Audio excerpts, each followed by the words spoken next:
and welcome to the Environment This Week series section of Drishti IAS. I'm Aisha, and in today's episode we will be covering topics which are important from General Studies paper 3, that is environment and ecology. So what we have done is we have taken news from the current affairs and then we will be talking about the static portion of it, and in the end we will be solving MCQs with regard to those topics that we have studied. So let us begin. First of all, about the topics that we have chosen for this week is main points of COP29, that is Conference of Parties 29, then elephant, seal, ding, beetle, and Titan arum flower. So let's begin. And the first topic that we will be talking is COP29. So the Conference of Parties 29 has begun in Baku, Azerbaijan, and this is being tagged as a COP, which will be talking about, or many conclusions will be coming out from it. And one of the main conclusion that has already came out, and that is that the green signal has been given to the global carbon market. So the COP29 has been organized in Baku, Azerbaijan, and the date is that around 10 days meeting will be going on, that is from 11th to 22nd November. And the goal of this COP is to bring together countries to develop a shared plan for curbing future global warming. It means the basic focus is on that how much carbon emission the countries are going to cut down, or how much carbon emission the countries are going to lower down it. So in the end, the talk will be about the cutting down on the carbon emission and the carbon credit concept, and the global carbon market has already got a green signal. Then it would also focus on scaling up climate finance to help developing nations tackle the adverse effects of climate change. It means that the developing countries and the least developed countries, they need help from the developed countries. So the developed countries need to bear the responsibilities, that they need to take the responsibility that they will be providing the finance and they will also be providing the technology to the developing and the least developed countries, or the island countries, or the vulnerable countries, because these countries, they do not possess the technology and neither they possess the finances that is required to deal with the climate change. So the developed nation needs to talk about it. Now, what is COP? COP stands for Conference of Parties, and Conference of Parties is a meeting or a conference which takes place annually. And what happens there is that all the member countries who are participant of the UNFCCC, that is United Nations Framework Convention on Climate Change, so all the participating countries, like around 198 countries are its participating member. It has a universal membership. Universal membership means that all the participants are member of it. So all the participants, they come together, and the heads of the state also come, and other delegates also come, and they sit together and then they take a decision with regards to the environment. Then it is also an international agreement which was signed in the year 1992 and has provided a basis for climate negotiations. So a platform where the talk with regards to the climate negotiations or the carbon emissions, all these negotiations or all these discussions can be done. Then UNFCCC commits members or parties to act together to stabilize greenhouse gas concentrations at a level that would prevent dangerous anthropogenic interference with the climate system. It means the greenhouse gases needs to be in control, and the emission of the greenhouse gases needs to be in control, so that the increase in temperature which is happening as of now must not increase at the level that it is increasing as of now, and the speed with which it is increasing needs to lower down. When we talk about greenhouse gases, so greenhouse gases basically work on the concept of the greenhouse effect. Greenhouse effect means that it is a area from where the heat cannot pass through. Sunlight can pass through, but the heat cannot pass through. So if the heat will not be able to pass through the area or pass out of the area, so that particular area where the heat is getting concentrated, so the temperature is bound to increase in that particular area, and that is why it is called a greenhouse effect. Then it has a universal membership, that is UNFCCC. Then let's talk about the milestones of COP. So few of the major agreements that has taken place with regard to the COP in recent past is, so let us first of all talk about the COP3, which took place in Kyoto 1997, where the Kyoto Protocol was signed. So it was an international treaty which placed obligations on the set of rich and industrialized countries to cut their greenhouse gas emissions by assigned amount. Now, this was the first ever time that the industrialized and the developed countries was also asked to take responsibilities. Now, these are the countries who have contributed the most with regards to the greenhouse gases emissions, like for example US, Russia, India, European Union, China. So these are also, majority of the developed nations are also present there. So if they are the countries who have contributed the maximum with regard to the increase or the rise of temperature, then these countries also need to take the responsibility of lowering down the emissions. Then COP21 Paris to 2015, and the landmark Paris Agreement was adopted at this COP, and Paris Agreement was a legally binding international treaty, and this was talking about to limiting the rise of global temperature to below 2 degrees Celsius and preferably below 1.5 degree Celsius. So 2 degrees Celsius is below this, it needs to be done, but it would be great if it can happen at 1.5 degrees Celsius or below 1.5 degree Celsius. Then parties also agreed to submit their climate action plans, which are known as NDCs, that is nationally determined contributions. And nationally determined contributions belongs to countries. So each country can have a different goal and aims. So NDCs basically talks about every country adopts certain goals and aims, that this country will work towards these aims, and they will work towards these aims so that their emission contributions or the carbon emission contributions will lower down in the coming time, and they will shift to renewables. Then COP26, that is Glasgow 2021. So the Glasgow Pact was adopted, and the parties made a commitment to phase down the use of coal and phase out inefficient fossil fuel subsidies. So for the very first time, the word specifically coal was used, and this was about phasing down. It means that the use of coal or fossil fuel needs to come down, and that is how the things will work better with regards to dealing with the climate change process. Then this was the first time that a UN climate agreement explicitly mentioned coal.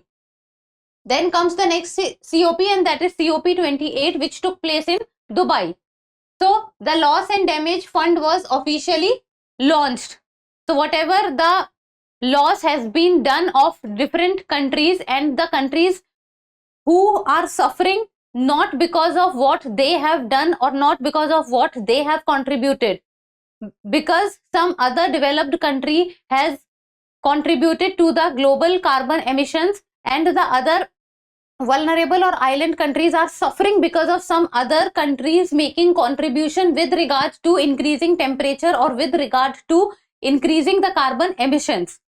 So with that, the damage also needs to be looked into, and for that the developed nation needs to provide financial help to the least developed and the developing nations. And the fund is meant to provide financial help to countries struck by climate disasters. Financial help. So this was about the first topic. Now coming to the second topic, and that is the elephant seal. Now look at this image.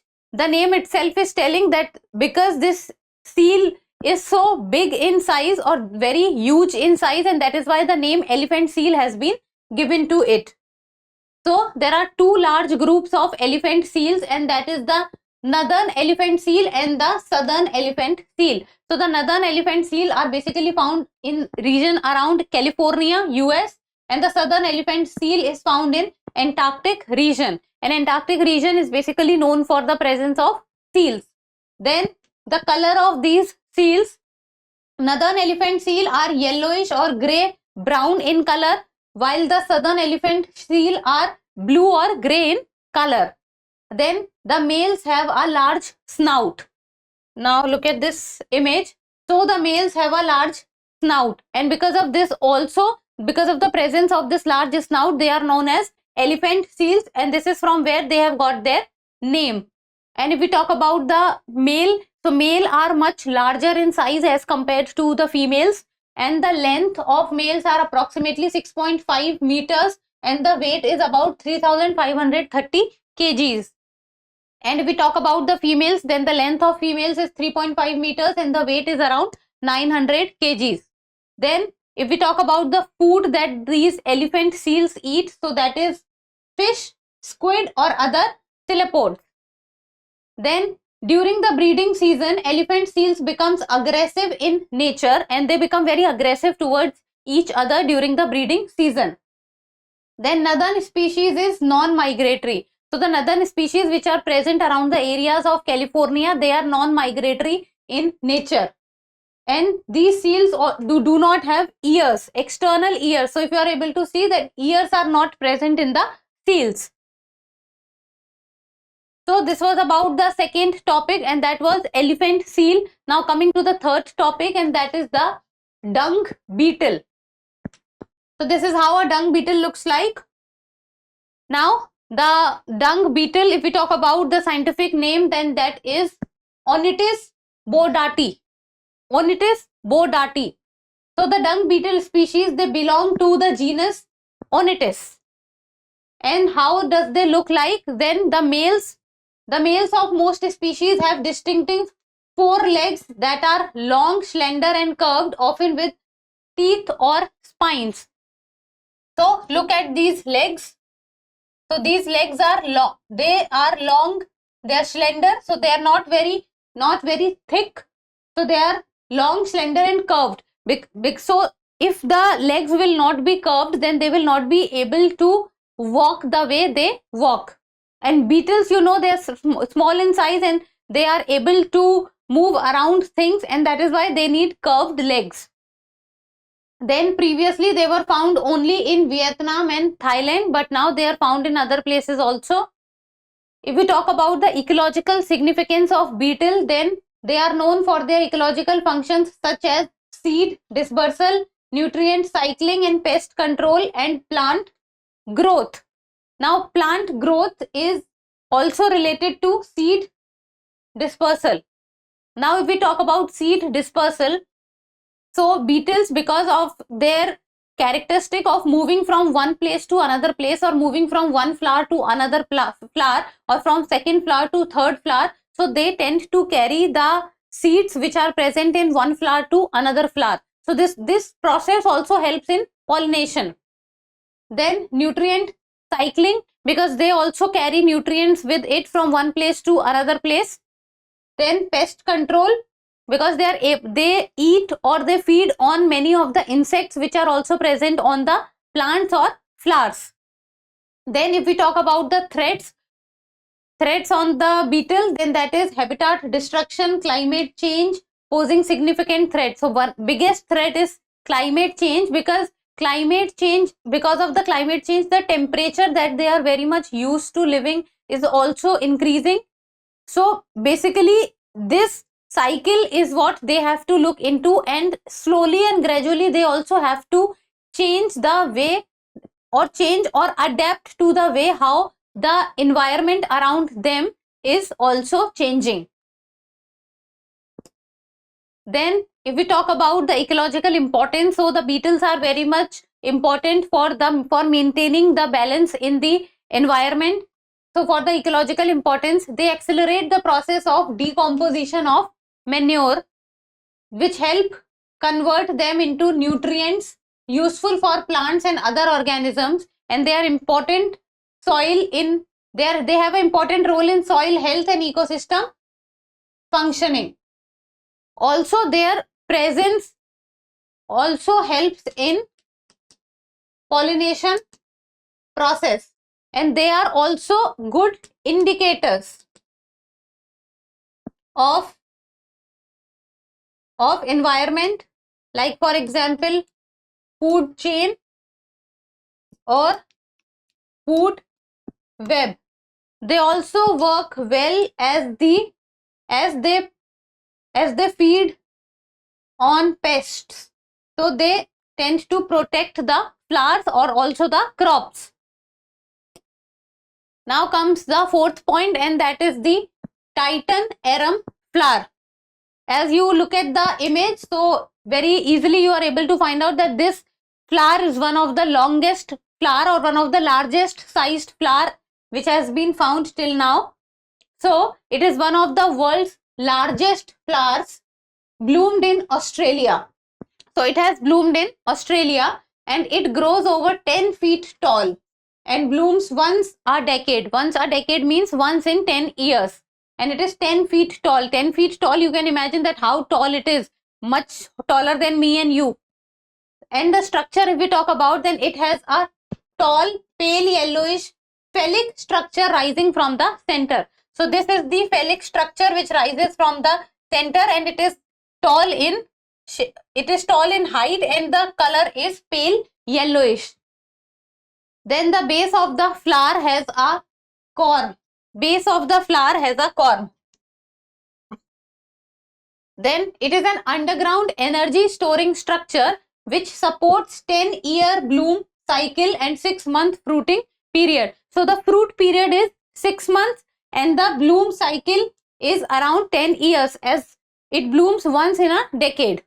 Then if we talk about the uniqueness of this flower, then it mimics the stench of rotten flesh to attract its pollinators. So the smell, so see, usually when you hear about flower, what comes to your mind? What a soothing smell, or you can say a beautiful, soothing and a very nice fragrance, you can say, is what you get from flowers. But this flower is exact opposite. The smell that you get from this flower is not a fragrance. It has a negative smell, and it smells like a rotten flesh. It smells like a rotten flesh to attract its pollinators. Carnivore bees and flies that feed on corpse. So the carnivore bees and flies is what usually come to these flower. Then if we talk about the pollination, then pollination by flies on rotten meat smelling plant is called sapromyophily. Sapromyophily is what is called pollination by flies on rotten meat smelling plant is called sapromyophily. So the process which this flower is following is sapromyophily, because it has a smell of a rotten meat smell. Then if we talk about the habitat, so it blossoms on limestone hills in the rainforest of Western Sumatra, Indonesia. It doesn't bloom in wild in Australia. So in Australia, in wild, it does not bloom. Then if we talk about the IUCN status, so the species has fewer than 1000 individuals left in the wild, and it is listed as endangered. So it is listed as endangered, and it is one of the largest flowers, not the largest. Remember this, one of the largest, not the largest. So other similar flowers which are very large in size can be Rafflesia arnoldi, which is the largest individual flower in the wild. While there are other examples also, but always remember that the largest flower is Rafflesia. So this was about the fourth point also, and which was Titan arum flower. Now coming to the practice questions, and you people will give me the answer in the comment section. So what will you do? You will write in the comment section 1, 2, 3, 4, and then give me the answer of these questions, because we have discussed this question in the video, so very easily you will be able to answer it. So the first question is, COP26 2021 was held in Paris, New York, Glasgow or Berlin? Second question, Where do northern elephant seals mainly live? Arctic coast, California and Baja California, subantarctic islands, or none of the above. Third question. What is the primary role of dung beetles in the ecosystem? Pollination, decomposition of organic matter, seed dispersal, or pest control. Now coming to the last question, that is the fourth one. What is the status of the Titan arum in the IUCN Red List? Endangered, critically endangered, vulnerable, or least concern? So, easy questions. Give me the answer in the comment section. And that's all for today. Thank you so much for watching. Till we meet next time, keep reading, keep writing, and keep subscribing to the channel. Thank you.